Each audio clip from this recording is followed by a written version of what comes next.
Hi, Kylie here, just another Army vet. Welcome to another reaction video. Today's video comes from a channel called RealLifeLore. This is why Finland joining NATO checkmates Russia. This just came out about 4 days ago and it's almost at 4 million views. So it's definitely trending, which is why I wanted to hop on and react to it now. Thank you to the viewer who recommended this. This looks really good. Let's get to it. Of all the countries on Russia's borders, Ukraine is the one that keeps military planners in the Kremlin up at night the most, but Finland is almost right behind it. And it's pretty easy to understand the basics of why. Finland shares the second longest border with Russia in Europe. It extends for 800 miles through thick forests and snow across essentially a no man's land where hardly anybody at all actually lives. These 800 miles are therefore extremely difficult to patrol and monitor and, even worse, are extremely difficult to guard and defend. And still worst of all, Finland's border has for centuries now been uncomfortably close to Russia's second largest and greatest city, St. Petersburg. Today, St. Petersburg is home to more than 5 million Russians. It contributes nearly 5% of the entire Russian economy. It is Vladimir Putin's hometown, and it is less than 150 kilometers away from the Finnish border. This all means that Finland has always possessed the geographic ability to seriously threaten the Russians if it ever became hostile. But Finland has never been able to do it alone because the Finns themselves have always been small in number. There's only 5.5 million people who live in Finland today, which is about the same population as just St. Petersburg alone in Russia, while the Russians overall have 27 times more people throughout the country. Finland has never possessed the manpower to capitalize on their unique geographic advantages over Russia, which is precisely why the Russians have always been fearful of Finland gaining that manpower by allying with powerful enemies abroad and letting their armies enter the country. And for those basic reasons, it has always been within the interest of Moscow to either dominate Finland outright, or at least keep them in a state of political neutrality. Because if Finland ever did come under the sway of a hostile foreign power, they could become the ones to capitalize on Finland's geography to threaten the survival of Russia. And so, for more than 200 years now since the days of Napoleon, the Russian strategy of pacifying Finland and preventing them from joining hostile military alliances more or less worked out. But in a matter of months, all of these centuries of careful Russian foreign policy and diplomacy in regards to Finland will come crashing down into ruins. Because Finland has finally decided to end its neutrality for good by joining the NATO alliance alongside the United States. So as a result of the Ukraine war, both Sweden and Finland both applied for NATO membership. This was about 6 or 7 months ago. As of right now, every country in NATO has approved their membership, with the exception of 2 holdouts, which I think are Turkey and maybe Hungary. I'm not sure though. Cost the Russians dearly for generations to come by checkmating their ambitions in the north, and it is one of the most catastrophic foreign policy disasters for the Kremlin to have come from Putin's invasion of Ukraine. Russia's strategy of dominating Finland began more than 200 years ago, back in 1808. At the time, the Russian Empire had recently allied itself to Napoleonic France, and the biggest enemy they faced were the British and the Royal Navy. Sweden, who at the time controlled Finland, allied themselves to the British, and remember, Finland is uniquely posed to directly threaten St. Petersburg when they acquire manpower from abroad. And back then, this was even more important because St. Petersburg was the capital of the Russian Empire over Moscow. Fearful of the Royal Navy's ability to utilize Swedish and Finnish ports in the Baltic to threaten St. Petersburg, the Russians demanded that the Swedes shut down all of their ports to the British and close the Baltic Sea to them, which they refused to do, and in response, the Russians invaded Finland in 1808 to take over the ports themselves. In less than a year, the Russians had completely overrun the entirety of Finland and decisively defeated the Swedes, forcing a peace that ceded Finland in its entirety over to the Russian Empire. In doing so, Russia had ensured the security of St. Petersburg by pushing their own line of control hundreds of kilometers away from it and dominating the Gulf of Finland on all of its sides in the process, making any hostile attack on the Russian capital almost unthinkable. And better yet, Sweden was so decisively defeated during this war that they have never fought another one ever since. In fact, Sweden was so crushed by this Russian invasion that they would continue keeping their security policy officially neutral for the next 213 years, until the 16th of May, 2022, when in response to another Russian invasion, they would finally announce their intent to join NATO alongside Finland. And as for Finland, this Russian invasion and conquest back in 1808 would prove to be equally as fateful, because they would remain a forced part of the Russian Empire for the next 108 years, until the Russian Revolution and the collapse of the empire during World War I in 1917. But even after Finland's independence, the Russians were far from done with them.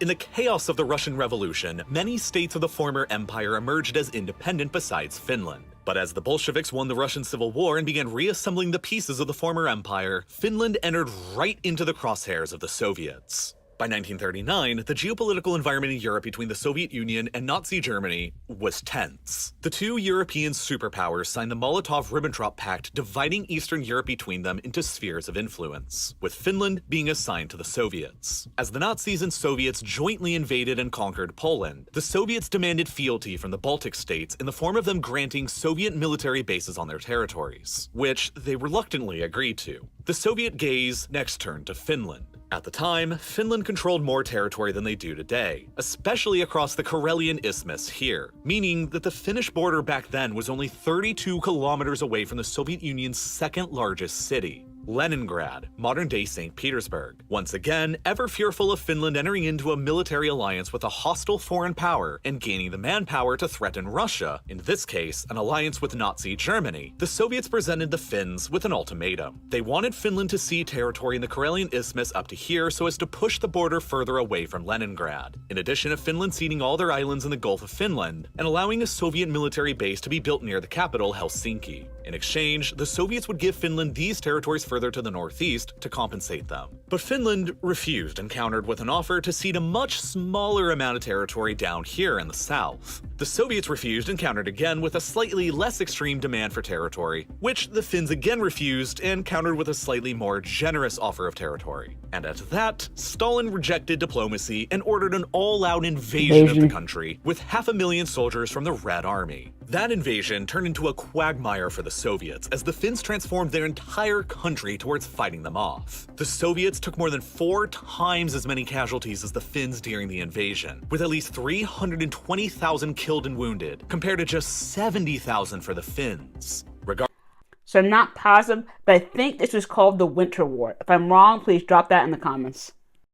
Regardless, the Soviets managed to eke out a Pyrrhic victory and forced Finland into signing the Moscow Peace Treaty a few months after the invasion, in which Finland was pressed into ceding over 9% of their pre-war territory over to Russia, including the valuable city of Vyborg, which at the time was the second largest city in Finland, and which nearly a century later would become the starting point of Russia's Nord Stream pipeline to Germany. But Finland retained their overall independence. Russia's strategic depth around Leningrad was increased, but 15 months later, Nazi Germany launched their invasion of the Soviet Union, and Finland seized the opportunity to ally themselves to the Germans and go to war with the Soviets again in order to reclaim their lost territories. So Finland's sole purpose of joining with Nazi Germany was just to reclaim some of their land, and it's not that they were so much friends with Germany, it was more of a the enemy of my enemy is also my friend kind of mentality.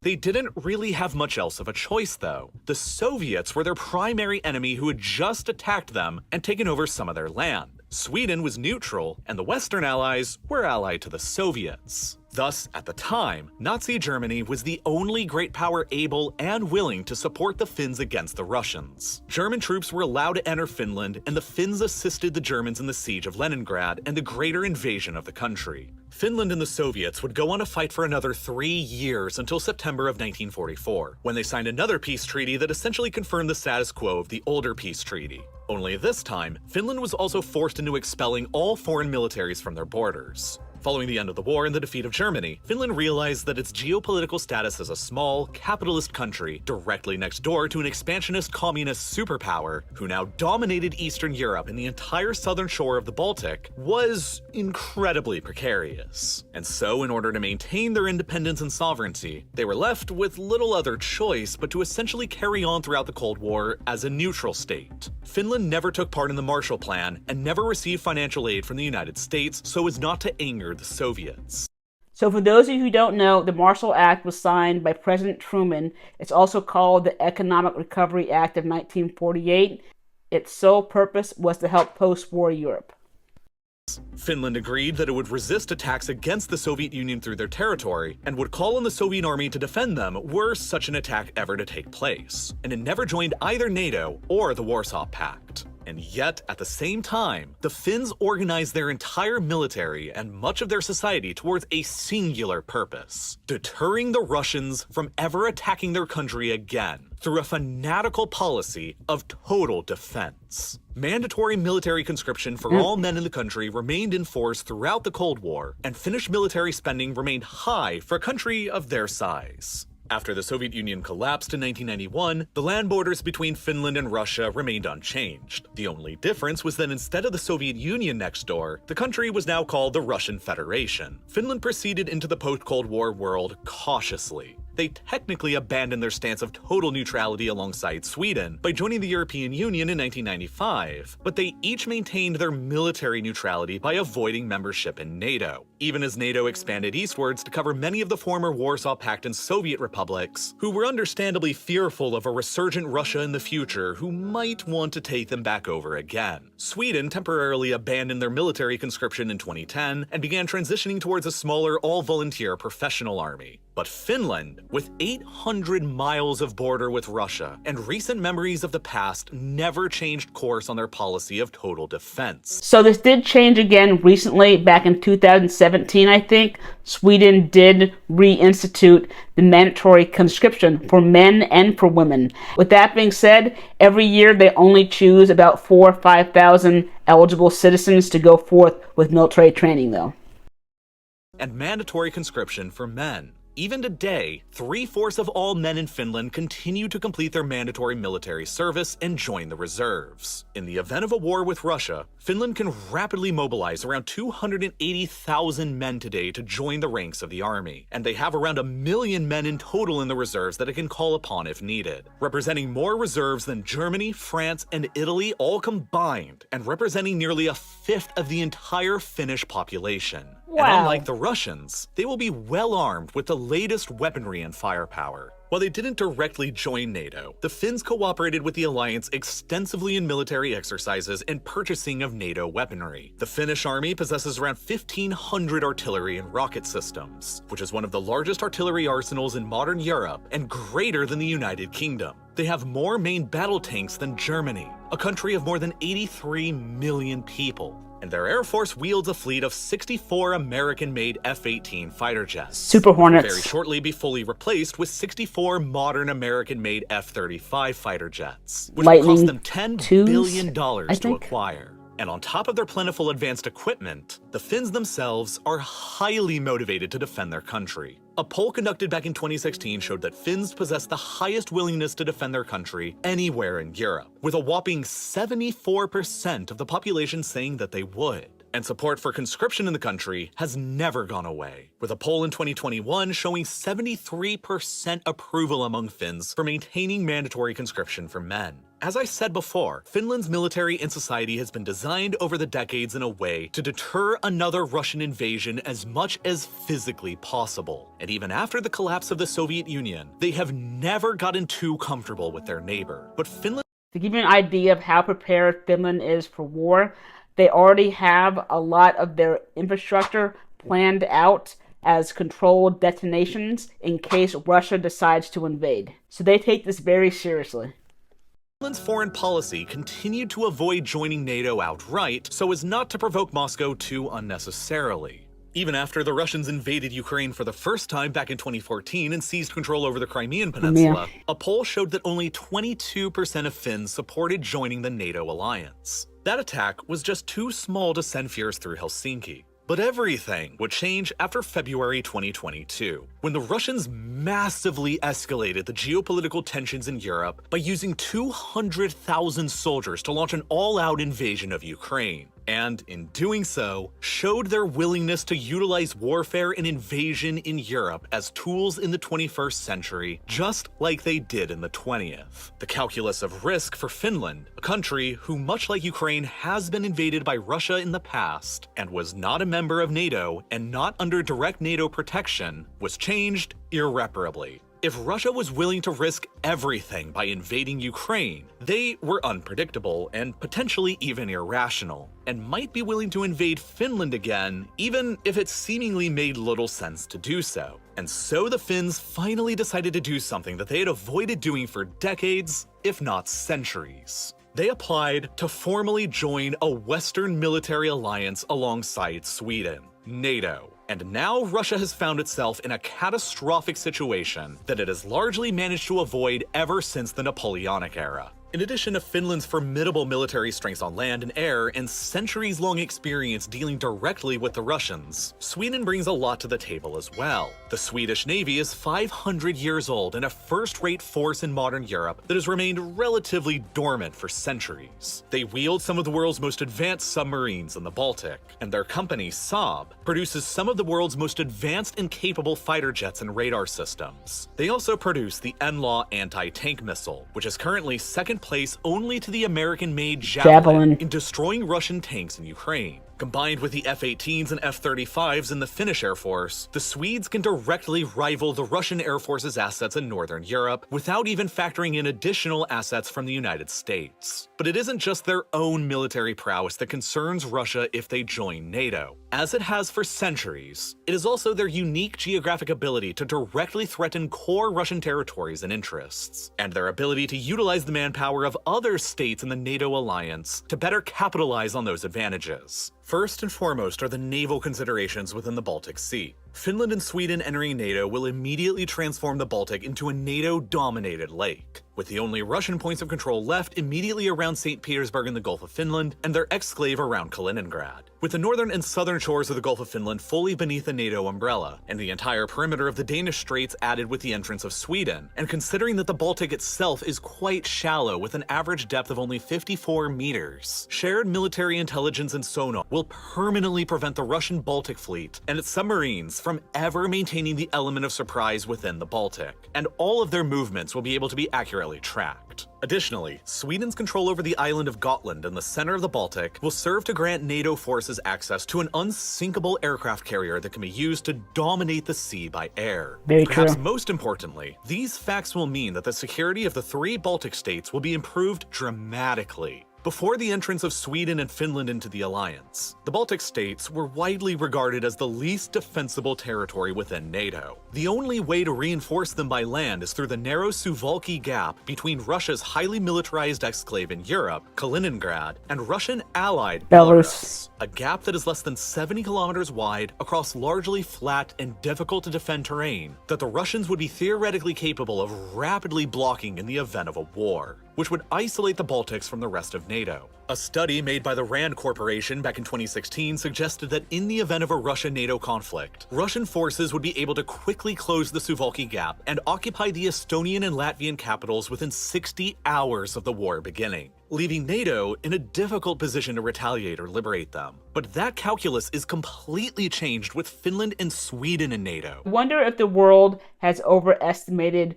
Russia's military, because after all, people predicted that they would conquer Ukraine within a few weeks or a month or so. And here we are 9 months later, and this conflict is still going on. If the RAND Institute went ahead and did the study again, I wonder if the results would be the same.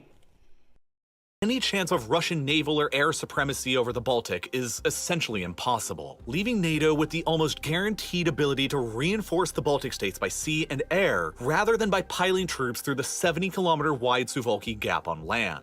Gotland will be especially valuable towards this objective, granting NATO warplanes and ships a forward operating base to conduct supply runs and attacks on Russian targets in the Baltic states from. But then, there's also Finland's 800-mile-long border with Russia itself. With the ability to mobilize and deploy forces faster on this front than the Americans or Western Europeans, Finnish and Swedish forces could directly threaten Russia's second-largest city that lies almost immediately across this border, St. Petersburg. But that's hardly what's the most concerning thing to Russia here. Far more alarming to Moscow is their enormous concentration of military hardware and assets in the very far north of the Kola Peninsula, just to the east of Finland's northeastern border. The Kola Peninsula is one of the most heavily militarized locations on the planet, with a heavy concentration of Russia's nuclear weapons arsenal. There are multiple nuclear ICBM launch facilities dotted around here that have the range to strike anywhere in Europe or North America by flying over the Arctic Circle. There are also multiple bases here that are home to many of Russia's strategic bomber forces, including the Tu-160, the fastest operating bomber in the world that can travel twice the speed of sound and is capable of carrying nuclear bombs to most of Europe and North America by, again, flying over the Arctic Circle. And it is also crucially home to Murmansk, the largest city anywhere within the Arctic Circle and one of Russia's most significant ports because of the fact that it is Russia's only port facility on the Arctic Ocean that doesn't freeze over during the winter because of the polar jet stream.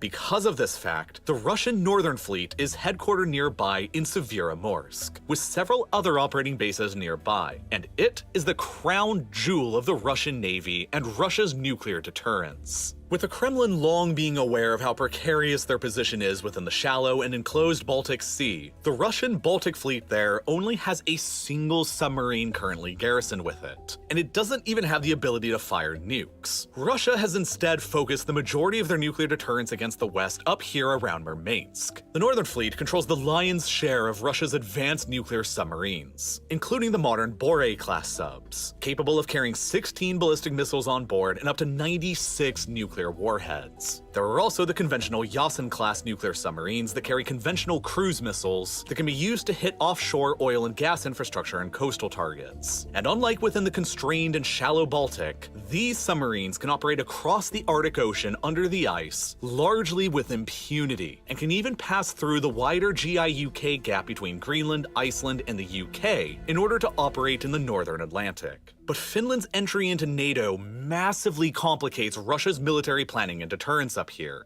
Most important to consider is that all of Russia's ICBMs, strategic bombers, and the Northern Fleet itself in the Kola Peninsula are almost supplied entirely from the rest of the country by just a single twin highway and rail corridor called the R21. Extending up north from beyond St. Petersburg and Moscow. This highway and railway extends for hundreds of kilometers and crosses through some of the most sparsely populated and empty forests anywhere in the world. And it all runs almost immediately parallel to the Finnish border, with less than 100 kilometers between them at the narrowest points. That is close. This means that in the event of a greater Russia-NATO conflict, rapidly mobilized Finnish special forces or even forwardly deployed American special forces could theoretically advance at any point along this long and hard-to-patrol area and occupy or destroy any section of the R21 highway, and block off the majority of Russia's nuclear and submarine deterrent from receiving resupplies from the rest of Russia by land.